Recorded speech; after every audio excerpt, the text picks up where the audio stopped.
Sa Mandaluyong City, arestado ang isang tulak umano ng iligal na droga sa isinagawang buy-bust operation. Balita hatid ni Jay Sabale.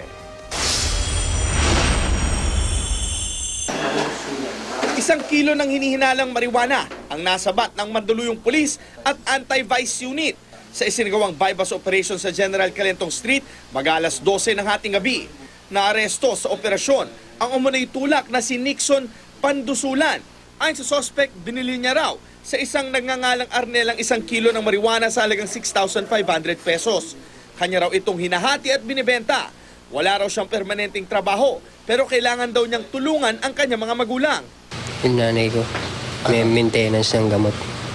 Na-corner ang suspect matapos magbenta ng 1/4 kilo sa halagang 2,000 pesos sa isang asset ng otoridad. Ang bentahan niya por mga ganyan, 1/4 tagagalawang libo bawat ang deal niya. Hindi siya nagbebenta ng tingi-tingi. Mape-prevent natin yung mga kabataang nalululong sa ganitong bisyo. Malaking tulong din ito para sa ating sa bayan natin. Naharap si Pandusulan sa kaso paglabag sa Comprehensive Dangerous Drugs Law. Jay Sabale, GMA News.